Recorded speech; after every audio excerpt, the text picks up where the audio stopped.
Hello students, welcome back to Iju plus academy. ഇന്ന് നമ്മൾ plus ടുയുടെ ബിസിനസ് സ്റ്റഡീസിൻ്റെ ചാപ്റ്റർ 8 സ്റ്റാഫിംഗ് ആൻഡ് ഡയറക്റ്റിംഗ് എന്ന് പറഞ്ഞ ചാപ്റ്ററാണ് ഡിസ്കസ് ചെയ്യുന്നത്. അപ്പോൾ ഇതിൽ നമ്മൾ സ്റ്റാഫിങ്ങിനെ പറ്റിയിട്ടാണ് ഈ ഒരു സെഷനിൽ ഡീറ്റെയിൽ ആയിട്ട് നോക്കുന്നത്. അപ്പോൾ ഈ ചാപ്റ്ററിൽ നമുക്ക് സ്റ്റാഫിങ്ങിൻ്റെ എന്താണ് സ്റ്റാഫിങ്ങിൻ്റെ ഇമ്പോർട്ടൻസ്, അതുപോലെ പ്രോസസ്സ് ഓഫ് സ്റ്റാഫിംഗ് ആണ് ഈ ഒരു ചാപ്റ്ററിൽ കംപ്ലീറ്റ് ആയിട്ട് പറയുന്നത്. അപ്പം പ്രോസസ്സ് എന്തൊക്കെയാണ്, 10 പ്രോസസ്സ് ഉണ്ട്. അത് നമുക്ക് ഡീറ്റെയിൽ ആയിട്ട് ഈ ചാപ്റ്ററിൽ കവർ ചെയ്യാം. ഓക്കെ, ക്ലാസ്സിലോട്ട് അടക്കാം. മീനിങ് ഓഫ് സ്റ്റാഫിംഗ് എന്നതുകൊണ്ട് ഉദ്ദേശിക്കുന്നത് എന്താണെന്ന് വെച്ചാൽ, സംഘടനയിലെ വിവിധ സ്ഥാനങ്ങൾ വരിക്കാൻ ആവശ്യമായ ജീവനക്കാരെ നിയമിച്ച് പരിശീലിപ്പിക്കുന്നതിനാണ് ഉദ്യോഗവൽക്കരണം അഥവാ സ്റ്റാഫിംഗ് എന്ന് പറയുന്നത്. മറ്റൊരു മീനിങ്, സ്ഥാപനത്തിൻ്റെ ഘടനയിൽ വിഭാവനം ചെയ്തിട്ടുള്ള പദവികൾ വഹിക്കാൻ ആവശ്യമായ ആളുകളെ തിരഞ്ഞെടുത്ത് വിലയിരുത്തി പരിശീലിപ്പിച്ച് നിയമിക്കുക എന്ന മാനേജറിയൽ കർത്തവ്യമാണ് സ്റ്റാഫിംഗ്. അപ്പോൾ നമുക്കറിയാം, സ്റ്റാഫിംഗ് എന്ന് പറഞ്ഞാൽ നമ്മളിപ്പോൾ മാനേജ്മെൻറ്റിൻ്റെ തേർഡ് ഫംഗ്ഷനാണ്. നമ്മൾ മാനേജ്മെൻറ്റിൻ്റെ മറ്റ് ഫങ്ഷൻസ് ആയിട്ടുള്ള പ്ലാനിങ്ങും ഓർഗനൈസിങ്ങും ഡിസ്കസ് ചെയ്തിട്ടുണ്ടായിരുന്നു. അപ്പോൾ ഇത് മാനേജ്മെൻറ്റിൻ്റെ തേർഡ് ഫംഗ്ഷനാണ്. എന്താണ് സ്റ്റാഫിംഗ്? അപ്പോൾ സ്റ്റാഫിംഗ് എന്നതുകൊണ്ട് അർത്ഥമാക്കുന്നത് എന്താണെന്ന് വെച്ചാൽ, ഇപ്പോൾ നമ്മുടെ ഒരു കമ്പനിയിലേക്ക് ഇങ്ങനെ അപ്രോപ്രിയേറ്റ് ആയിട്ടുള്ള സ്റ്റാഫിനെയൊക്കെ സെലക്ട് ചെയ്യുന്നൊരു പ്രോസസ്സിനെയാണ് സ്റ്റാഫിംഗ് എന്ന് പറയാം. അപ്പോൾ അതത് ജോലി ചെയ്യാനൊക്കെ കാപ്പബിൾ ആയിട്ടുള്ള ആ ഒരു സ്കില്ലും നോളേജും ഒക്കെയുള്ള എംപ്ലോയീസിനെ സെലക്ട് ചെയ്തിട്ട് അവരെ റിക്രൂട്ട് ചെയ്യുന്നൊരു പ്രോസസ്സാണ് സ്റ്റാഫിംഗ് എന്നതുകൊണ്ട് ഉദ്ദേശിക്കുന്നത്. അപ്പോൾ നമ്മുടെ ഓരോ ജോലിക്കും ഓരോരുത്തരും നമ്മൾ റിക്രൂട്ട് ചെയ്യുക, അതുപോലെ സ്റ്റാഫിംഗ് ഒക്കെ നടത്താറുണ്ട്. അപ്പോൾ ശരിയായ ജോലിക്ക് ശരിയായ സമയത്ത് ശരിയായ ആളെ നമ്മൾ കണ്ടെത്തുന്നതിനെയാണ് സ്റ്റാഫിംഗ് എന്ന് പറയാം. Right person for the right job at the right time. അപ്പോൾ ശരിയായ ജോലിക്ക് ശരിയായ സമയത്ത് ശരിയായ ആളെ നമ്മൾ കണ്ടെത്തുന്നതിനെയാണ് സ്റ്റാഫിംഗ് എന്നതുകൊണ്ട് ഉദ്ദേശിക്കുന്നത്. ഇനി നമുക്ക് സ്റ്റാഫിങ്ങിൻ്റെ ഇമ്പോർട്ടൻസ് എന്തൊക്കെയാണെന്ന് നോക്കാം. ഫസ്റ്റ് വൺ, ശരിയായ ജോലിക്ക് ശരിയായ ആളെ നിയോഗിക്കുമ്പോൾ സംഘടന ഊർജ്ജസ്വലമാകുന്നു. നെക്സ്റ്റ് വൺ, ഫലപ്രദമായ ഒരു മാനുഷിക സംഘടന പടുത്തുയർത്തുന്നു. നെക്സ്റ്റ്, മനുഷ്യ വിഭവ സമ്പത്ത് ഉണ്ടാക്കുന്നു. നെക്സ്റ്റ് വൺ, കനത്ത നിക്ഷേപം ആവശ്യമായി വരുന്നു. അപ്പം എന്തൊക്കെയാണ് ഇമ്പോർട്ടൻസ് എന്ന് പറഞ്ഞാൽ, ഇപ്പം മനുഷ്യപ്രയത്നം ഇല്ലാണ്ട് ഒരു കമ്പനിക്ക് മുന്നോട്ട് പോകാൻ കഴിയില്ല. അപ്പോൾ അതാണ് അടിസ്ഥാന ആധാരം എന്ന് വെച്ചാൽ മാൻ പവർ, അതുപോലെ മനുഷ്യൻ്റെ ആ ഒരു മനുഷ്യശേഷി, അതുപോലെ മനുഷ്യപ്രയത്നം, മാൻ പവർ ഒക്കെയാണ് ഒരു കമ്പനീനെ സംബന്ധിച്ചിട്ടുള്ള അതിൻ്റെ ഒരു സ്ട്രെങ്ത്. അപ്പോൾ ഇങ്ങനെ ഈ ആളുകളെയൊക്കെ നമ്മൾ ശരിയായ ആളുകളെ നിയോഗിക്കുമ്പോൾ, അപ്പോൾ കറക്റ്റ് ജോലിക്ക് അതിന് ഏറ്റവും ആപ്റ്റ് ആയിട്ടുള്ള ഒരാൾ നമ്മളൊരു ജോലിക്ക് നിയമിക്കുമ്പോൾ നമ്മുടെ ആ ഒരു സ്ട്രെങ്ത്ത്, നമ്മുടെ ആ ഒരു ഓർഗനൈസേഷൻ്റെ സ്ട്രെങ്ത്തും കൂടുന്നുണ്ട്. അതുപോലെ ഫലപ്രദമായ മാനുഷിക സംഘടന പടുത്തുയർത്തുന്നു. അപ്പോൾ കുറച്ച് ആളുകളെ നമ്മളൊരു ജോലിക്ക് നിയോഗിക്കുമ്പോൾ അവർക്ക് അവിടെ ഒരു യൂണിയൻ ഉണ്ടാവും, അവിടെ ഒരു ഫോർമൽ ഓർ ഇൻഫോർമൽ ഒരു ഓർഗനൈസേഷൻ അവിടെ രൂപീകരിക്കുന്നുണ്ട്. ആ ഒരു മനുഷ്യരുടെ ആ ഒരു കൂട്ടായ്മ, അവരൊരു പുതിയൊരു ഇത് അവിടെ ഫോം ചെയ്ത് വരുന്നുണ്ട്. അതുപോലെ മനുഷ്യ വിഭവ സമ്പത്തും ഉണ്ടാവുന്നുണ്ട്. ഓക്കെ, അതൊക്കെയാണ് സ്റ്റാഫിങ്ങിൻ്റെ ഇമ്പോർട്ടൻസ് എന്നുകൊണ്ട് ഉദ്ദേശിക്കുന്നത്. ഇനി നമുക്ക് പ്രോസസ്സ് ഓഫ് സ്റ്റാഫിംഗ് എന്തൊക്കെയാണെന്ന് നോക്കാം. 10 പ്രോസസ്സ് ഉണ്ട്. അപ്പം അതിൽ മാൻ പവർ പ്ലാനിങ്, മനുഷ്യ പ്രയത്ന പ്ലാനിങ്, നെക്സ്റ്റ് ജോബ് അനാലിസിസ്, ജോലി വിശകലനം ചെയ്യുക, റിക്രൂട്ട്മെൻറ്റ്, സെലക്ഷൻ, പ്ലേസ്മെൻറ്റ്, നിയമനം, ഇൻഡക്ഷൻ, അവതരിപ്പിക്കുന്ന പ്രക്രിയ, പിന്നെ ട്രെയിനിങ് ആൻഡ് ഡെവലപ്മെൻറ്റ്, പരിശീലനം ആൻഡ് വികസനം, പെർഫോമൻസ് അപ്രൈസൽ, വിലയിരുത്തൽ, കോമ്പൻസേഷൻ, വേതനം, പ്രൊമോഷൻ ആൻഡ് ട്രാൻസ്ഫർ, പ്രൊമോഷനും സ്ഥലമാറ്റവും. അപ്പോൾ ഈ ഒരു 10 പ്രോസസ്സാണ് സ്റ്റാഫിങ്ങിൻ്റെ സംബന്ധിച്ചിട്ടുള്ളത്. അപ്പോൾ നമുക്ക് മാൻ പവർ പ്ലാനിങ് എന്താണെന്ന് നോക്കാം.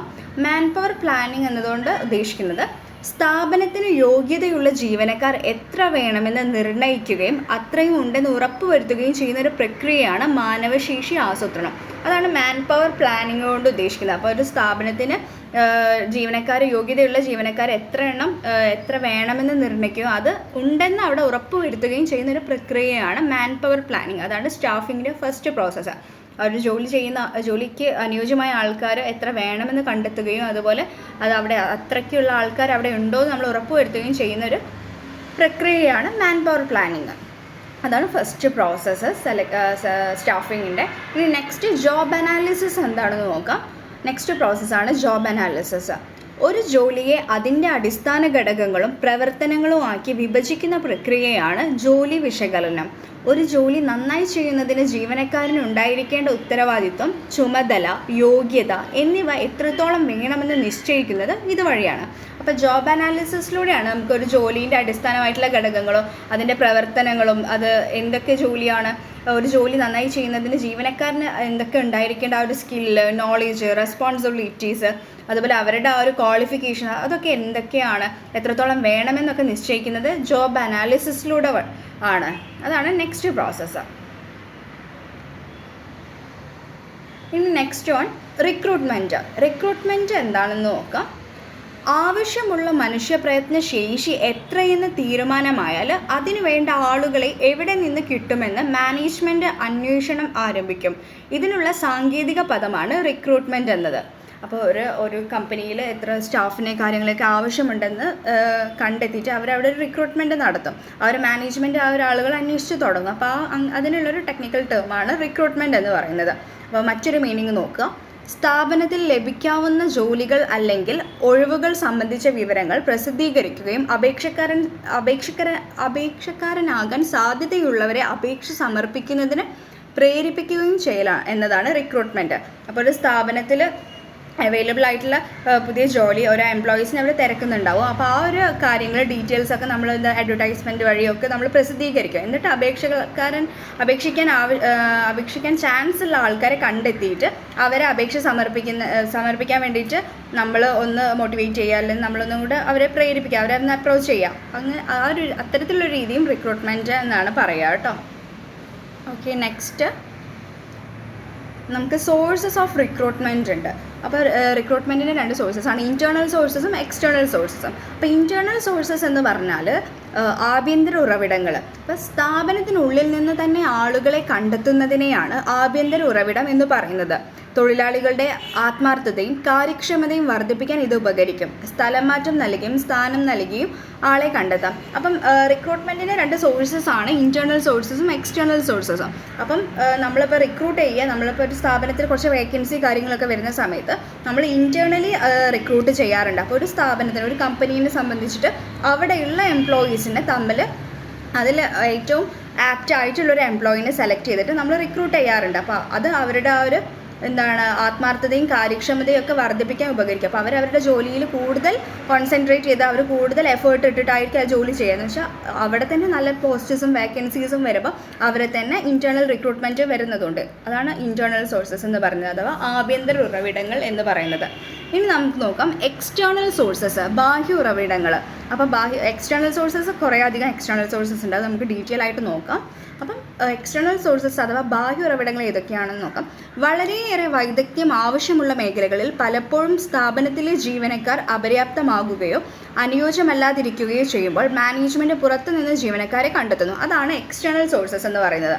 അപ്പോൾ ഒരു ജോലി, ഒരു വേക്കൻസി, ഒരു നല്ല നല്ല പോസ്റ്റിലേക്കൊക്കെ ആൾക്കാരെയൊക്കെ എടുക്കേണ്ട ഒരു സാഹചര്യം വരുമ്പോൾ അവിടെയുള്ള എക്സിസ്റ്റിംഗ് ആയിട്ടുള്ള എംപ്ലോയീസ് അതിനത്രത്തോളം ആപ്റ്റ് ആയിരിക്കണമെന്നില്ല, അത്രത്തോളം എന്താ പറയുക, അവർക്ക് വേണ്ടതായിട്ട് സ്കില്ലും ആ ഒരു കാപ്പബിലിറ്റി അവർക്ക് ഉണ്ടായിക്കൊള്ളണമെന്നില്ല. അങ്ങനെയുള്ള സാഹചര്യങ്ങളിൽ പുറത്തത്തെ ആൾക്കാരെ നമ്മൾ കമ്പനിയിലേക്ക് ഒരു ജോലിക്ക് എടുക്കും. അപ്പോൾ അതെന്തൊക്കെയാണെന്ന് നോക്കാം. ഇനി നമുക്ക് സോഴ്സസ് ഓഫ് എക്സ്റ്റേണൽ റിക്രൂട്ട്മെൻറ്റ് എന്തൊക്കെയാണെന്ന് നോക്കാം. അപ്പോൾ ഫസ്റ്റ് വൺ പരസ്യം, അഡ്വർടൈസ്മെൻറ്റ്. അപ്പോൾ പരസ്യം വഴി നമ്മൾ എക്സ്റ്റേണലി റിക്രൂട്ട് ചെയ്യും. എന്താണെന്ന് വെച്ചാൽ യോഗ്യതയും പരിചയസമ്പത്തും ആവശ്യമുള്ള ഉയർന്ന ജോലികൾക്ക് ആളുകളെ കണ്ടെത്താൻ ഏറ്റവും നല്ല രീതിയാണ് മാധ്യമങ്ങളിൽ നൽകുന്ന പരസ്യങ്ങൾ. പരസ്യത്തിലൂടെ സ്ഥാപനത്തെ പറ്റിയും ജോലിയെ പറ്റിയുമുള്ള വിവരങ്ങൾ നൽകാവുന്നതാണ്. അപ്പോൾ ഫസ്റ്റ് ഒരു മോസ്റ്റ് ഇമ്പോർട്ടൻ്റ് ആയിട്ടുള്ളൊരു എക്സ്റ്റേണൽ സോഴ്സസ് ആണ് എന്ത്, പരസ്യം എന്ന് പറയുന്നത്. അപ്പോൾ പരസ്യം ചെയ്യുന്നതിലൂടെ നമുക്ക് ഇപ്പം ഒന്ന് മീഡിയാസ് വഴിയാവാം, എന്തെങ്കിലും ന്യൂസ് പേപ്പർ വഴി, അതുപോലെ റേഡിയോസ് വഴി, അങ്ങനെയൊക്കെ നമ്മൾ അഡ്വർടൈസ്മെൻറ്റ് ചെയ്യും. ഓരോ പോസ്റ്റേഴ്സ് വഴിയൊക്കെ നമ്മൾ അഡ്വർടൈസ്മെൻറ്റ് ചെയ്യും. അപ്പോൾ ഈ ഒരു പരസ്യത്തിലൂടെ നമ്മൾ ആ ഒരു ജോബിൻ്റെ ജോബ് ടൈറ്റിലും അതുപോലെ നമ്മുടെ ആ ഒരു കോൺടാക്ട് നമ്പറും ഒക്കെ, ബന്ധപ്പെടാനുള്ള കോൺടാക്ട് നമ്പറും കാര്യങ്ങളൊക്കെ നമ്മൾ ഓരോ പരസ്യമായിട്ട് ചെയ്യും. അപ്പോൾ അതിലൂടെ നമുക്ക് കുറേ ആൾക്കാരെ നമ്മൾ റിക്രൂട്ട് ചെയ്യാൻ പറ്റും. അപ്പോൾ പരസ്യം ഒരു എക്സ്റ്റേണൽ സോഴ്സസ് ആണ്. Next employment exchange. തൊഴിൽ തേടുന്നവരുടെ പേര് എംപ്ലോയ്മെൻറ്റ് എക്സ്ചേഞ്ചിൽ രജിസ്റ്റർ ചെയ്യുന്നു.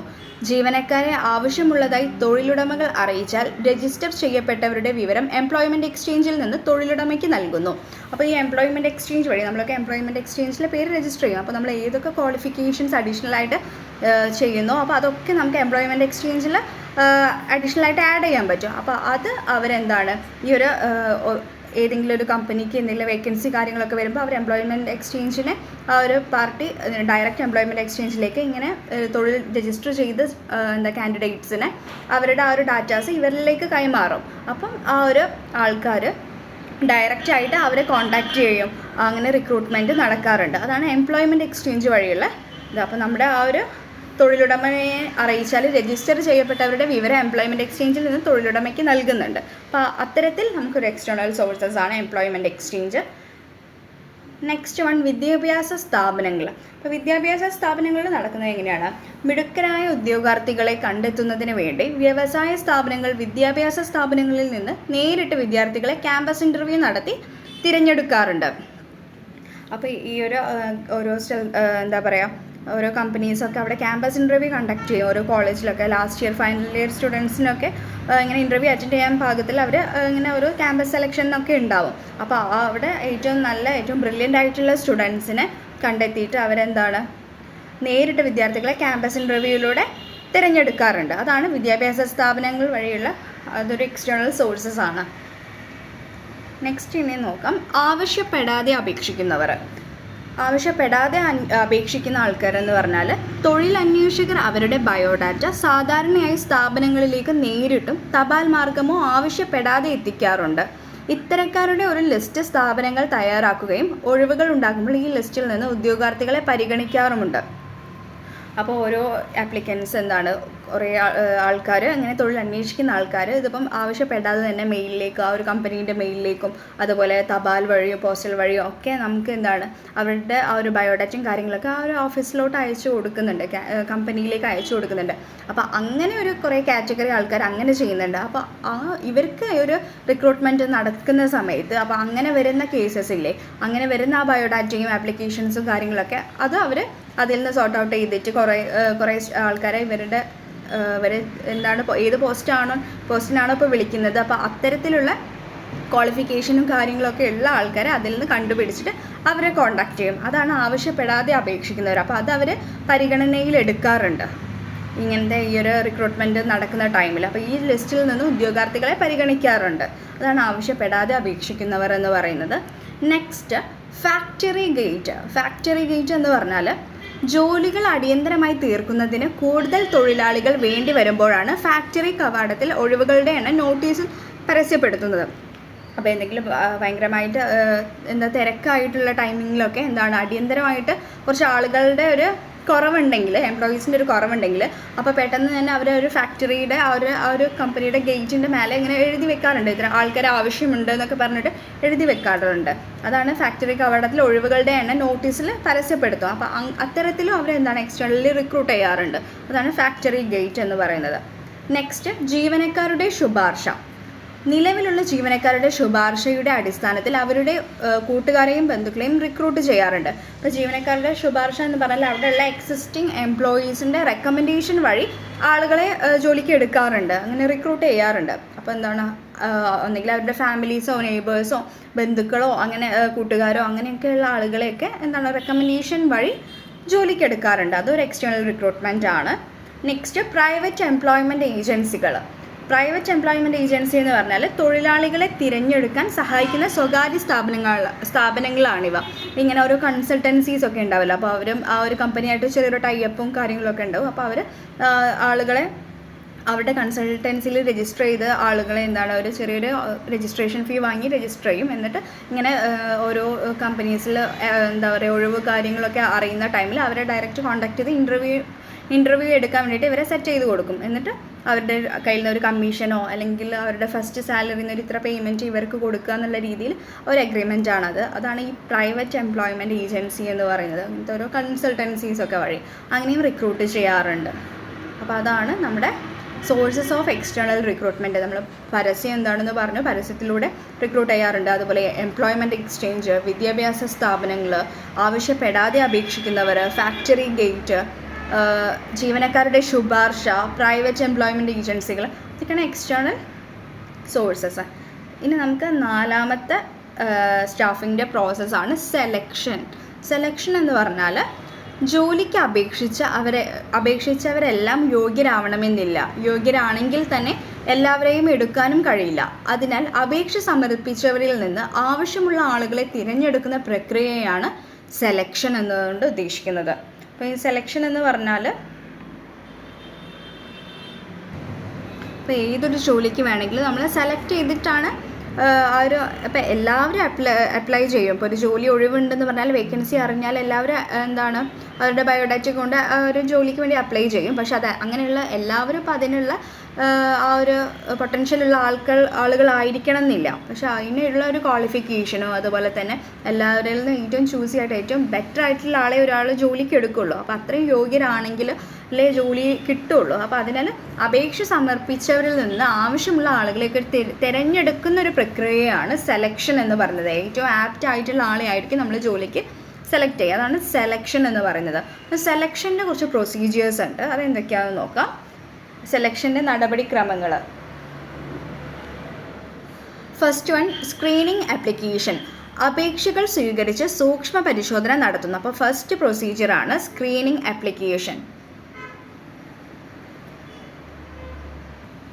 അപ്പോൾ ഒരു സ്ക്രീനിങ് ആപ്ലിക്കേഷൻ എന്ന് പറഞ്ഞാൽ അപേക്ഷകൾ സൂക്ഷ്മമായി പരിശോധിച്ച് നിശ്ചിത യോഗ്യതയില്ലാത്തവരെയും അപൂർണവുമായ അപേക്ഷകളെയും ഈ ഘട്ടത്തിൽ ഒഴിവാക്കുന്ന ആ ഒരു ഫസ്റ്റ് സ്റ്റെപ്പിൽ തന്നെ എലിമിനേറ്റ് ചെയ്യും. ആ ഒരു ആപ്ലിക്കേഷൻ എന്താണ് സ്വീകരിച്ച് സൂക്ഷ്മ പരിശോധന നടത്തിയതിന് ശേഷം നമ്മളിപ്പോൾ എന്താണ് ഒരു സ്ഥലത്ത് ജോബ് വേക്കൻസി ഉണ്ടെന്ന് അറിയുമ്പോൾ നമ്മുടെ ബയോഡാറ്റ കമ്പനിയിലേക്ക് അയച്ചു കൊടുക്കും. അപ്പോൾ ആ കമ്പനിയിൽ നിന്ന് കുറച്ച് ആപ്ലിക്കേഷൻ അവർ സെലക്ട് ചെയ്യും. ആ ഒരു പ്രോസസ്സാണ് ഈ ഒരു സ്ക്രീനിങ് ആപ്ലിക്കേഷൻ എന്ന് പറയുന്നത്. അപ്പോൾ അത് ഏറ്റവും കൂടുതൽ സൂക്ഷ്മമായി പരിശോധന നടത്തിയതിന് ശേഷം അതിൽ എന്താണ് ആ അപേക്ഷകൾ ആ ഒരു യോഗ്യത ഇല്ല എന്നൊക്കെ മനസ്സിലാക്കി കഴിഞ്ഞാൽ അപ്പം തന്നെ ആ ഒരു അപേക്ഷ അവിടെ നിന്ന് തന്നെ ക്യാൻസൽ ചെയ്യും.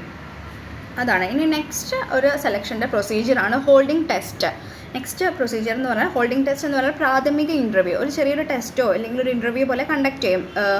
ഇപ്പം ഈ ഒരു ആപ്ലിക്കേഷൻ എന്താണ് ആപ്ലിക്കേഷൻ്റെ സ്ക്രീനിങ് കഴിഞ്ഞതിന് ശേഷം വരുന്ന നെക്സ്റ്റ് സ്റ്റെപ്പാണ് ഹോൾഡിംഗ് ടെസ്റ്റ്. അപേക്ഷകൻ്റെ യോഗ്യത, പരിചയ സമ്പത്ത്, താല്പര്യങ്ങൾ തുടങ്ങിയവയെ പറ്റി കമ്പനി ഉദ്യോഗസ്ഥന്മാർ ചോദിക്കും. അപേക്ഷകൻ ആ ജോലിക്ക് മാനസികമായും കായികമായും യോഗ്യനാണ് എന്നറിയാൻ ഉള്ളതാണ് ഈ ഒരു ഇൻ്റർവ്യൂ. അപ്പോൾ ഹോൾഡിംഗ് ടെസ്റ്റ് എന്ന് പറഞ്ഞാൽ ചിലപ്പോൾ അതൊരു നേരിട്ടുള്ളൊരു ടെസ്റ്റ് ആവാം, അല്ലെങ്കിൽ ഒരു ഓറൽ ടെസ്റ്റോ ഒരു റിട്ടേൺ ടെസ്റ്റോ അങ്ങനെ ഒരു ചെറിയൊരു ടെസ്റ്റ് നടത്തും. അപ്പോൾ ആ ഒരു ജോലിക്ക് അവർ ആപ്റ്റ് ആണോ എന്ന് അറിയാൻ വേണ്ടിയിട്ട് അവർ മാനസികമായും കായികമായും യോഗ്യനാണോ എന്നറിയാൻ വേണ്ടി ഒരു ചെറിയ രീതിയിലൊരു ടെസ്റ്റ് നടത്തും. അതാണ് ഹോൾഡിംഗ് ടെസ്റ്റ് എന്ന് പറയുന്നത്. അതാണ് സെലക്ഷൻ്റെ സെക്കൻഡ് പ്രൊസീജിയർ. ഇനി തേർഡ് പ്രൊസീജിയർ എന്ന് പറഞ്ഞാൽ സെലക്ഷൻ ഇൻ്റർവ്യൂ, സെലക്ഷൻ ടെസ്റ്റ്.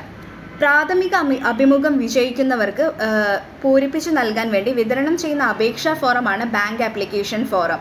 ഉദ്യോഗാർത്ഥികളുടെ വിവിധ വിവരങ്ങൾ, ബയോഡാറ്റ, വിദ്യാഭ്യാസ യോഗ്യത, ജോലി പരിചയം, അഭിരുചി, റഫറൻസുകൾ, പ്രതീക്ഷിക്കുന്ന ശമ്പളം എന്നിവ ഇതിൽ ഉൾപ്പെടുന്നു.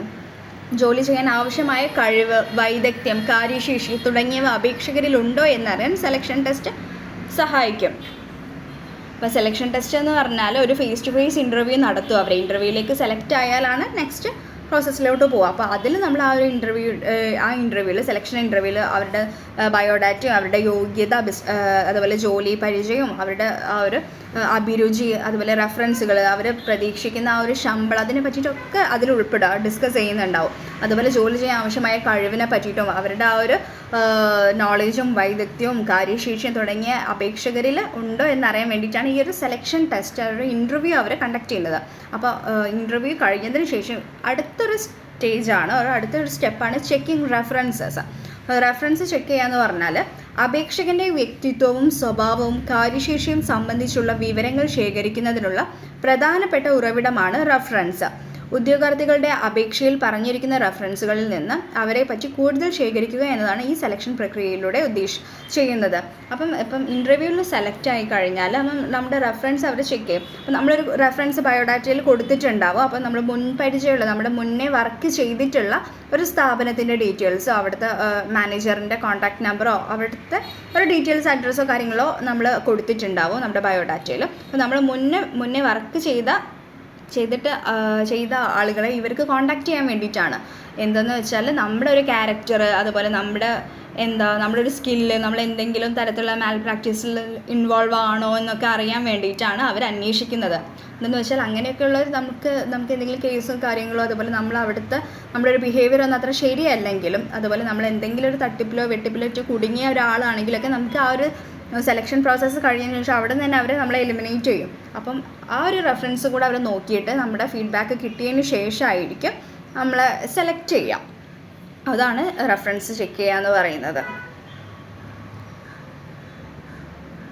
നെക്സ്റ്റ് ആ ഒരു റെഫറൻസിൻ്റെ ചെക്കിങ് റെഫറൻസ് കഴിഞ്ഞതിന് ശേഷമുള്ള നെക്സ്റ്റ് സ്റ്റാഫിങ്ങിൻ്റെ പ്രൊസീജിയറാണ് മെഡിക്കൽ എക്സാമിനേഷൻ അഥവാ വൈദ്യ പരിശോധന. റെഫറൻസ് പരിശോധനയ്ക്ക് ശേഷം തിരഞ്ഞെടുക്കപ്പെട്ട ഉദ്യോഗാർത്ഥികൾ വൈദ്യ പരിശോധനയ്ക്ക് ഹാജരാകേണ്ടതുണ്ട്. ജോലി ചെയ്യാനുള്ള അവരുടെ ശാരീരിക ശേഷി വിലയിരുത്താൻ വേണ്ടിയാണിത്. അപ്പോൾ മെഡിക്കൽ എക്സാമിനേഷൻ ഉണ്ടാവും. അപ്പോൾ നമ്മൾ മെഡിക്കലി ഫിറ്റ് ആണോ എന്ന് നോക്കാൻ വേണ്ടിയിട്ടാണ് ആ ഒരു മെഡിക്കൽ എക്സാമിനേഷൻ കണ്ടക്ട് ചെയ്യുന്നത്. നമുക്ക് എന്തെങ്കിലും തരത്തിലുള്ള ശാരീരിക എന്തെങ്കിലും പ്രശ്നങ്ങളോ നമ്മുടെ ആ ഒരു ശാരീരിക ശേഷി വിലയിരുത്താൻ വേണ്ടിയിട്ടാണ് ഈ ഒരു മെഡിക്കൽ എക്സാമിനേഷൻ കണ്ടക്ട് ചെയ്യുന്നത്, ആ ഒരു വൈദ്യ പരിശോധന. അപ്പം അതും കഴിഞ്ഞിട്ടുള്ള ലാസ്റ്റ് സ്റ്റെപ്പാണ് ഇഷ്യൂ ഓഫ് അപ്പോയിൻമെൻറ്റ് ലെറ്റർ. അവസാന സെലക്ഷൻ ആണ് ഈ ഒരു അപ്പോയിൻമെൻറ്റ് ലെറ്റർ നമുക്ക് അവസാനം കിട്ടുള്ളൂ. അപ്പോൾ ഇത്രയും പ്രൊസീജിയർ നമ്മൾ ഓക്കെ ആയിട്ട് നമ്മൾ ഫിറ്റ് ആണെന്ന് അറിഞ്ഞാൽ മാത്രമേ നമുക്ക് അപ്പോയിൻമെൻറ്റ് ലെറ്റർ ഇഷ്യൂ ചെയ്യുള്ളൂ. അപ്പോൾ സെലക്ഷൻ പ്രക്രിയയിലെ മുകളിൽ പറഞ്ഞ എല്ലാ കടമ്പകളും കടക്കുന്ന ഉദ്യോഗാർത്ഥികളെ ഔപചാരികമായി നിയമിച്ചുകൊണ്ടുള്ള ഓർഡർ നൽകും. നിയമവ്യവസ്ഥകൾ, ജോലിയുടെ സ്വഭാവം, ശമ്പള നിരക്ക്, ജോലിക്ക് പ്രവേശിക്കേണ്ട നിശ്ചിത ദിവസം തുടങ്ങിയവ നിയമനത്തിലുണ്ടായിരിക്കും. അപ്പോൾ ആ ഒരു അപ്പോയിൻമെൻറ്റ് ലെറ്ററിൽ നമുക്ക് ഒഫീഷ്യലായിട്ട് കിട്ടുന്ന ആ ഒരു ലെറ്ററിൽ, ആ ഒരു ഓർഡറിൽ അതിൽ അവരുടെ ആ ഒരു റൂൾസ് ആൻഡ് റെഗുലേഷൻസ്, നമ്മുടെ ജോലിയുടെ സ്വഭാവം, നമ്മുടെ ഒരു സാലറി സ്കെയില്, പിന്നെ നമ്മൾ എന്നാണ് ജോയിൻ ചെയ്യേണ്ട ആ ഒരു ഡേറ്റ്, അതൊക്കെ മെൻഷൻ ചെയ്തിട്ടുണ്ടാവും. അതാണ് ഇഷ്യൂ ഓഫ് അപ്പോയിൻമെൻറ്റ് ലെറ്റർ. അപ്പോൾ ഒരു അപ്പോയിൻമെൻറ്റ് ലെറ്റർ കിട്ടുന്നതിന് മുന്നേ ഇത്രയും പ്രോസസ്സ് നമ്മൾ ഈ ഒരു കടമ്പകളെല്ലാം കിടക്കണം. നമ്മൾ screening application, holding test, selection interview, checking reference, medical examination ഒക്കെ ഈ ഒരു 5 സ്റ്റേജും കഴിഞ്ഞാലേ നമുക്ക് അപ്പോയിൻമെൻറ്റ് ലെറ്റർ ഇഷ്യൂ ചെയ്യുള്ളൂ. ഓക്കെ, ഇനി നമുക്ക് പ്രൊബേഷൻ പീരീഡ് എന്താണെന്ന് നോക്കാം. സ്വഭാവ പഠന കാലാവധി. ഒരാളെ ശരിയായ ജോലിക്ക് നിയോഗിക്കുന്നത് എളുപ്പമുള്ള കാര്യമല്ല. നിയമനം സാധാരണയായി 1-2 കൊല്ലത്തേക്കുള്ള പ്രൊബേഷൻ നിയമനമായിരിക്കും. ഈ കാലയളവിൽ അയാളെ പല ജോലിക്ക് മാറി മാറി നിയോഗിക്കും. ഒടുവിൽ അയാൾക്ക് ഏറ്റവും പറ്റിയ ജോലിയായി കണ്ടെത്തുന്ന ജോലിക്ക് അയാളെ നിയോഗിക്കുകയും ചെയ്യും. ഇപ്പോൾ ഒരു പ്രൊബേഷൻ പീരീഡ് എന്ന് പറഞ്ഞാൽ നമ്മളൊന്ന് ജഡ്ജ് ചെയ്യാൻ വേണ്ടിയിട്ടോ നമ്മുടെ കാര്യങ്ങളൊക്കെ ഒന്ന് അറിയാൻ വേണ്ടിയിട്ടോ ആ ഒരു പ്രൊബേഷൻ പീരീഡ് ഉണ്ടാവും. അപ്പോൾ ഒരു സ്വഭാവ പഠന കാലാവധി. അപ്പോൾ നമ്മൾ ആ ഒരു പീരീഡിൽ നമ്മൾ ഏറ്റവും പെർഫെക്റ്റ് ആയിട്ട് വേണം ഒരു ജോലി സ്ഥാപനത്തിൽ നിൽക്കാൻ വേണ്ടിയിട്ട്. അപ്പോൾ നമ്മൾ അതിൻ്റെ ഇടയ്ക്ക് അവിടെ നിന്നൊക്കെ എന്തെങ്കിലും ഒരു നമ്മുടെ ഒരു ക്യാരക്ടർ, ഒരു ബിഹേവിയറിലൊക്കെ എന്തെങ്കിലുമൊക്കെ ഒരു ചേഞ്ച് കാണിച്ചാൽ, അതുപോലെ തന്നെ നമ്മൾ ആ ഒരു ജോലിക്ക്, അതുപോലെ നമ്മൾ ഒരു ഇന്ന ജോലിയൊന്നും ഉണ്ടാവില്ല, നമ്മളെല്ലാ ജോലിയിലും അവർ എല്ലാ ഡ്യൂട്ടീസും നമുക്ക് തരും. അപ്പോൾ അതിൽ നമ്മൾ ഏറ്റവും ബെറ്റർ ആയിട്ട് ചെയ്യുന്ന ഒരു ജോലി ഏതിലാണോ അതിലാണ് നമ്മൾ അവർ നിയോഗിക്കുക. അതുപോലെ തന്നെ നമ്മൾ അതിൻ്റെ ഇടയ്ക്ക് ആ ഒരു പ്രൊബേഷൻ പീരീഡിൽ നമ്മൾ എന്തെങ്കിലും കച്ചറയോ എന്തെങ്കിലും ഒരു മാൽ പ്രാക്ടീസസൊക്കെ അവിടെ നടത്തിയിട്ടുണ്ടെങ്കിൽ അപ്പോൾ തന്നെ നമ്മൾ ആ ഒരു ജോലിയിൽ അപ്പോയിൻറ്റ് ചെയ്യാതെ തന്നെ നമ്മൾ അവിടെ നിന്ന് തന്നെ എലിമിനേറ്റ് ചെയ്യും. അതാണ് ഈ ഒരു പ്രൊബേഷൻ പീരീഡ് എന്ന് പറയുന്നത്, സ്വഭാവ പഠന കാലാവധി. ഇനി നമുക്ക് നോക്കാനുള്ളത് difference between selection and recruitment. അപ്പോൾ റിക്രൂട്ട്മെൻറ്റ് എന്ന് പറഞ്ഞാൽ ആദ്യം നമുക്ക് റിക്രൂട്ട്മെൻറ്റ് എന്തൊക്കെയാണെന്ന് ഡിസ്കസ് ചെയ്യാം. ആ ഒരു ഡിഫറൻസ് എന്നിട്ട് നോക്കാം. ഇതൊരു ഇമ്പോർട്ടൻ്റ് ആയിട്ടുള്ള ക്വസ്റ്റ്യൻ ആണ്, difference between recruitment and selection. അപ്പോൾ റിക്രൂട്ട്മെൻറ്റ് എന്ന് പറഞ്ഞാൽ അപേക്ഷകരാകാൻ ഇടയുള്ളവർക്ക് വേണ്ടിയുള്ള അന്വേഷണവും അപേക്ഷിക്കാൻ പ്രേരിപ്പിക്കലുമാണ് റിക്രൂട്ട്മെൻറ്റ്. അതുപോലെ നെക്സ്റ്റ് വൺ, ഇതൊരു രചനാത്മക അഥവാ പോസിറ്റീവ് പ്രക്രിയയാണ്. റിക്രൂട്ട്മെൻറ്റ് എന്ന് പറയുന്നത് ഒരു പോസിറ്റീവ് പ്രക്രിയയാണ്. നെക്സ്റ്റ്, ജോലിക്ക് വേണ്ടി അപേക്ഷിക്കുന്നവരുടെ വലിയൊരു സംഘത്തെ ഉണ്ടാക്കലാണ് ലക്ഷ്യം. ലാസ്റ്റ് വൺ, ഇതൊരു ലളിതമായ പ്രക്രിയയാണ് റിക്രൂട്ട്മെൻറ്റ് എന്ന് പറയുന്നത്. ഇനി നമുക്ക് സെലക്ഷൻ്റെ ആ ഒരു ഡിഫറൻസ് നോക്കാം. ജോലിക്ക് വേണ്ടി അപേക്ഷിച്ചവർക്കിടയിൽ നിന്ന് തിരഞ്ഞെടുക്കലാണ് സെലക്ഷൻ എന്ന് പറയുന്നത്. നേരെ മറിച്ച് റിക്രൂട്ട്മെൻറ്റിൽ എന്താണ്, അപേക്ഷകരാകാൻ ഇടയുള്ളവർക്ക് വേണ്ടിയുള്ള അന്വേഷണവും അപേക്ഷിക്കാൻ അവരെ പ്രേരിപ്പിക്കലുമാണ് റിക്രൂട്ട്മെൻറ്റിൽ നടക്കുന്നത്. സെലക്ഷൻ എന്ന് പറഞ്ഞാൽ അപേക്ഷിച്ചവർക്കിടയിൽ നിന്ന് നമ്മൾ ഏറ്റവും ബെറ്റർ ആയിട്ടുള്ളവരെ തിരഞ്ഞെടുത്ത് സെലക്ട് ചെയ്യുക, അതാണ് ഒരു സെലക്ഷനിൽ നടക്കുന്നത്. നെക്സ്റ്റ്, ഇതൊരു നിഷേധാത്മക പ്രക്രിയയാണ്, അതൊരു നെഗറ്റീവ് പ്രക്രിയയാണ്. എന്താണെന്ന് വെച്ചാൽ നമ്മൾ അതിൽ എന്താണ് കുറേ ആൾക്കാരെ കട്ട് ചെയ്തിട്ടാണ് സെലക്ട് ചെയ്യുക. നമ്മൾ ഭയങ്കര ചൂസി ആയിട്ട് അങ്ങനെ കുറേ ആൾക്കാരെ ഒഴിവാക്കിയിട്ട് സെലക്ട് ചെയ്യുന്നതാണ് നെഗറ്റീവ്. അതുകൊണ്ടാണ് ഇതൊരു നെഗറ്റീവ് പ്രക്രിയയാണ്. പക്ഷേ നേരെ മറിച്ച് റിക്രൂട്ട്മെൻറ്റിലാകുമ്പോൾ നമ്മൾ അപേക്ഷിക്കാൻ ആ ഒരു ജോലി ആവശ്യമുള്ള ആൾക്കാരെ എല്ലാവരെയും നമ്മൾ എന്താണ് സ്വീകരിക്കുന്നുണ്ട്. റിക്രൂട്ട് ചെയ്യുന്ന ടൈമിൽ എല്ലാവരിലേക്കും അത് എത്തുന്നുണ്ട്, എല്ലാവരെയും നമ്മൾ ആ ഒരു ജോലിക്ക് അപേക്ഷിക്കാൻ വേണ്ടി പ്രേരിപ്പിക്കുന്നുണ്ട്. നേരെ മറിച്ച് സെലക്ഷനിൽ നമ്മൾ എല്ലാവരെയും എലിമിനേറ്റ് ചെയ്തിട്ട് ഏറ്റവും ബെസ്റ്റ് ആയിട്ടുള്ള ഒരു കാൻഡിഡേറ്റിനെ എടുക്കുകയുള്ളൂ. അതാണ് ഇതൊരു സെലക്ഷൻ എന്ന് പറയുന്ന ഒരു നെഗറ്റീവ് പ്രക്രിയയാണ്. നെക്സ്റ്റ് വൺ, ജോലിക്ക് ഏറ്റവും പ്രാപ്തരായ ചുരുക്കം പേരെ തിരഞ്ഞെടുക്കാനാണ് ലക്ഷ്യം. അപ്പോൾ ഇതിൻ്റെ ഒരു എയിം എന്ന് വെച്ചാൽ സെലക്ഷൻ്റെ അപ്പോൾ ഏറ്റവും ആപ്റ്റായിട്ടും ഏറ്റവും ആ ഒരു ജോലിക്ക് ഏറ്റവും ഫിറ്റ് ആയിട്ടുള്ള ആളെ മാത്രമേ നമ്മൾ തിരഞ്ഞെടുക്കുകയുള്ളൂ. അതാണ് ഒരു സെലക്ഷൻ്റെ പ്രത്യേകത. അതാണ് അതിൻ്റെ ലക്ഷ്യം. ഏറ്റവും പ്രാപ്തരായ ചുരുക്കം പേരെ തിരഞ്ഞെടുക്കലാണ് ലക്ഷ്യം. നെക്സ്റ്റ്, ഇതൊരു സങ്കീർണ പ്രക്രിയയാണ്. സെലക്ഷൻ എന്ന് പറഞ്ഞാൽ കുറച്ച് ടാസ്ക്കാണ്. നമ്മൾ ഏറ്റവും ബെറ്റർ ആയിട്ടുള്ള ഒരാളെ കണ്ടെത്തുക എന്ന് പറയുന്നത് അത്ര എളുപ്പമുള്ള കാര്യമല്ല. അത് കുറച്ചൊരു സങ്കീർണമായ പ്രക്രിയയാണ്. അതാണ് റിക്രൂട്ട്മെൻറ്റും സെലക്ഷനും തമ്മിലുള്ള ഡിഫറൻസ്. ഇനി നമുക്ക് പ്ലേസ്മെൻറ്റ് എന്താണെന്ന് നോക്കാം. പ്ലേസ്മെൻറ്റ് എന്ന് പറഞ്ഞാൽ നെക്സ്റ്റ് സ്റ്റാഫിങ്ങിൻ്റെ പ്രോസസ്സാണ് പ്ലേസ്മെൻറ്റ്. തിരഞ്ഞെടുക്കപ്പെട്ട ജീവനക്കാരന് ശരിയായ ജോലിയിൽ പ്രവേശിപ്പിക്കലാണ് നിയോഗിക്കൽ എന്നതിനർത്ഥം. അഥവാ പ്ലേസ്മെൻറ്റ് എന്നതിനർത്ഥം. സ്ഥാപനത്തിലെ മേലുദ്യോഗസ്ഥന്മാർക്കും സഹപ്രവർത്തകർക്കും പുതിയ ജീവനക്കാരനെ പരിചയപ്പെടുത്തണം. കൂടാതെ സ്ഥാപനത്തിൻ്റെ നിയമങ്ങൾ, ജോലിയുടെ പൂർണ്ണ വിവരം, അധികാരം, ഉത്തരവാദിത്തം തുടങ്ങിയവയെ പറ്റിയുള്ള കാര്യങ്ങൾ പറഞ്ഞ് മനസ്സിലാക്കുകയും ചെയ്യുന്നു. അപ്പോൾ പ്ലേസ്മെൻ്റ് എന്ന് പറഞ്ഞാൽ ഇപ്പോൾ നമ്മളിപ്പോൾ സെലക്ട് ചെയ്തിട്ടുള്ള കാൻഡിഡേറ്റിനെ ജോലിയിൽ പ്രവേശിപ്പിക്കുക. അതാണ് ആ ഒരു പ്ലേസ്മെൻറ്റ് എന്നതുകൊണ്ട് അർത്ഥമാക്കുന്നത്. അപ്പോൾ അതുപോലെ തന്നെ പ്ലേസ്മെൻറ്റിലൂടെ തന്നെയാണ് നമ്മൾ ആ ഒരു സ്ഥാപനത്തിലുള്ള മാനേജർമാരെയും അതുപോലെ കോവർക്കേഴ്സിനെയൊക്കെ പുതിയ ജീവനക്കാരനെയൊക്കെ പരിചയപ്പെടുത്തി കൊടുക്കുന്നുണ്ട്. അതുപോലെ സ്ഥാപനത്തിൻ്റെ ആ ഒരു റൂൾസ് ആൻഡ് റെഗുലേഷൻസും അതുപോലെ ആ ഒരു ജോലിയുടെ കംപ്ലീറ്റ് ആയിട്ടുള്ളൊരു ഡീറ്റെയിൽസും, അപ്പോൾ നമ്മുടെ പവർ, നമ്മുടെ റെസ്പോൺസിബിലിറ്റീസ്, അതിനെ പറ്റിയിട്ടുള്ള കൃത്യമായ ധാരണയൊക്കെ മനസ്സിലാക്കി കൊടുക്കുക. ആ ഒരു പ്ലേസ്മെൻറ്റിലാണ് നമ്മളതെല്ലാം മനസ്സിലാക്കി കൊടുക്കുക, ആ ഒരു നിയോഗിക്കുന്ന സമയത്ത്, ജോലിയിൽ പ്രവേശിപ്പിക്കുന്ന സമയത്ത്. ഇനി നമുക്ക് നെക്സ്റ്റ് സ്റ്റെപ്പാണ് ഇൻഡക്ഷൻ. ഇൻഡക്ഷൻ എന്താണെന്ന് നോക്കാം. ഇൻഡക്ഷൻ എന്ന് പറഞ്ഞാൽ അവതരിപ്പിക്കുന്ന പ്രക്രിയ എന്നർത്ഥം. കമ്പനിയുടെ പശ്ചാത്തലം, കമ്പനിയിലെ ഉൽപ്പാദനം, സംഘടനാ സംവിധാനം, വിവിധ ഡിപ്പാർട്ട്മെൻറ്റുകളുടെ സ്ഥാനം, ജീവനക്കാരെ സംബന്ധിച്ച നയങ്ങൾ, ജീവനക്കാരുടെ പ്രവർത്തനങ്ങൾ, നിയമങ്ങളും വ്യവസ്ഥകളും, സുരക്ഷാ നടപടികൾ എന്നിവ ഇൻഡക്ഷനിൽ ഉൾക്കൊള്ളുന്നതാണ്. ഒരു ഇൻഡക്ഷൻ എന്ന് പറയുന്നത് ആ ഒരു പറഞ്ഞാൽ അവതരിപ്പിക്കുന്ന പ്രക്രിയ എന്നാണ് അർത്ഥം. അപ്പോൾ കമ്പനിയുടെ ഒരു ബാക്ക്ഗ്രൗണ്ട്, അതുപോലെ കമ്പനിയുടെ പ്രൊഡക്ഷനെ പറ്റിയിട്ട്, ആ ഒരു ഓർഗനൈസേഷൻ്റെ ആ ഒരു സംഭവത്തെ പറ്റിയിട്ടും, പിന്നെ വിവിധ ഡിപ്പാർട്ട്മെൻറ്റുകൾ എവിടെയൊക്കെയാണ്, അതിൻ്റെ സ്ഥാനം എന്തൊക്കെയാണ്, ജീവനക്കാരെ സംബന്ധിച്ചിട്ടുള്ള ഡീറ്റെയിൽസ്, നയങ്ങൾ, അതുപോലെ ജീവനക്കാരുടെ പ്രവർത്തനങ്ങൾ, അതിൻ്റെ നിയമങ്ങളും വ്യവസ്ഥകളും, സുരക്ഷാ നടപടി എന്നിവയൊക്കെ ഇൻഡക്ഷനിലാണ് ഉൾക്കൊള്ളുന്നത്. അതാണ് നെക്സ്റ്റ് സ്റ്റെപ്പ്. നെക്സ്റ്റ് ഇനി നോക്കാനുള്ളത് training and development. Training and development നമ്മുടെ 7ാമത്തെ പ്രോസസ്സാണ് സ്റ്റാഫിങ്ങിൻ്റെ. അപ്പോൾ ട്രെയിനിങ് ആൻഡ് ഡെവലപ്മെൻറ്റ് എന്ന് പറഞ്ഞാൽ ഒരു പ്രത്യേക ജോലി ചെയ്യാൻ വേണ്ടി അറിവും വൈദഗ്ധ്യവും കഴിവും വർദ്ധിപ്പിക്കുന്ന രീതിയാണ് പരിശീലനം അഥവാ ട്രെയിനിങ് എന്ന് പറയുന്നത്. ഏൽപ്പിച്ച ജോലി കൂടുതൽ കാര്യക്ഷമതയോടുകൂടി നിർവഹിക്കാൻ ഇത് സഹായിക്കുന്നു. പുതിയ ജീവനക്കാർക്ക് കുറഞ്ഞ സമയത്തിനുള്ളിൽ സ്ഥാപനവുമായി പൊരുത്തപ്പെടാനും കാര്യക്ഷമത കൈവരിക്കാനും സാധിക്കുന്നു. അപ്പോൾ ഒരു ട്രെയിനിങ് എന്ന് പറഞ്ഞാൽ ഒരു ട്രെയിനിങ് പ്രോഗ്രാം ഉണ്ടാകും. പ്ലേസ്മെൻ്റ് ഒക്കെ കിട്ടിയതിന് ശേഷം നമ്മുടെ ജോലിയിൽ അപ്പോയിൻറ്റ് ചെയ്തതിന് ശേഷം നമുക്ക് ഫസ്റ്റ് ട്രെയിനിങ് ആയിരിക്കും. ആ ഒരു ട്രെയിനിങ് പീരീഡിൽ നമ്മൾക്ക് ഒരു പ്രത്യേക ജോലി, നമ്മൾ ഏത് ജോലിയിലാണോ നമ്മൾ കയറിയത്, അപ്പോൾ ആ ഒരു ജോലി, ആ ഒരു പ്രത്യേക ജോലി ചെയ്യാൻ വേണ്ടിയിട്ടുള്ള നമുക്ക് വേണ്ട ഒരു നോളേജും ആ ഒരു സ്കില്ലും ഒക്കെ വർദ്ധിപ്പിക്കാൻ വേണ്ടിയിട്ടാണ് ഈ ഒരു ട്രെയിനിങ് നമുക്ക് തരുന്നത്.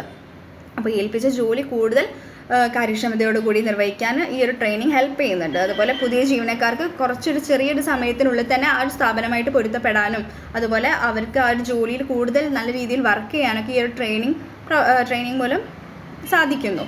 അതുപോലെ വികസനം, അതുപോലെ ഡെവലപ്മെൻറ്റ് എന്ന് പറയുന്നത് നിലവിലുള്ള ജോലികൾ ചെയ്യുന്നതിനുള്ള കഴിവ് ആർജിക്കുക മാത്രമല്ല ഭാവിയിലെ മാനേജ്മെൻറ്റ് പ്രവർത്തനങ്ങൾ ഏറ്റെടുക്കാനും സമൂഹത്തിൽ ഉത്തരവാദിത്വമുള്ള പൗരനായി മാറാനും സജ്ജരാക്കുന്നു. അപ്പോൾ ആ ഒരു പ്രത്യേക ജോലി ചെയ്യാൻ വേണ്ടിയിട്ടുള്ളൊരു പരിശീലനം കൊണ്ട് മാത്രമല്ല, നമ്മുടെ പേഴ്സണൽ ഡെവലപ്മെൻറ്റും അതുപോലെ തന്നെ നമുക്ക് ഇങ്ങനെ ഒരു നല്ലൊരു ജോലിയൊക്കെ ആയി കഴിഞ്ഞാൽ ആ ഒരു ഡെവലപ്മെൻറ്റ് നമുക്ക് ഓവറോൾ ഒരു ഡെവലപ്ഡ് ആവും നമ്മൾ.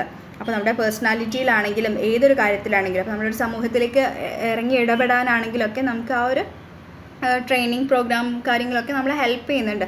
നല്ലൊരു ഉത്തരവാദിത്വമുള്ള പൗരനായി മാറാനൊക്കെ ഈ ഒരു നിലവിലുള്ള ജോലികൾ ചെയ്യുന്നതിനുള്ള ആ ഒരു കഴിവും ആർജിക്കുക മാത്രമല്ലാതെ മാനേജ്മെൻറ്റിൻ്റെ പ്രവർത്തനങ്ങളെ ഏറ്റെടുക്കാനും സമൂഹത്തിലുള്ള ഉത്തരവാദിത്വമുള്ളൊരു പൗരനായി മാറാനും ഒക്കെ സജ്ജരാക്കുന്നു. ഓക്കെ, അപ്പോൾ നമ്മൾ ഇത്രയാണ് ഇന്നത്തെ ചാപ്റ്ററിൽ ഡിസ്കസ് ചെയ്തിട്ടുണ്ടായത്. 7 പ്രോസസ്സാണ് നമ്മൾ ഡിസ്കസ് ചെയ്തിട്ടുള്ളത്. ഇനി നമുക്ക് ഇനിയും 3 പ്രോസസ്സ് കൂടെ ഡീറ്റെയിൽ ആയിട്ട് നോക്കാനുണ്ട്. അപ്പോൾ അത് എന്തൊക്കെയാണെന്ന് വെച്ചാൽ performance appraisal, compensation, promotion and transfer. അപ്പോൾ അത് നമ്മൾ നെക്സ്റ്റ് പാർട്ടായിട്ട് നമ്മൾ വീഡിയോ ചെയ്യും. അപ്പോൾ അതിലാണ് കൂടുതൽ ഡീറ്റെയിൽ ആയിട്ട് പറയാൻ പറ്റുക കേട്ടോ. ഓക്കെ, അപ്പോൾ നമ്മൾ ഇന്നത്തെ ക്ലാസ് ഇവിടെ വൈൻഡപ്പ് ചെയ്യുകയാണ്. Okay, thank you.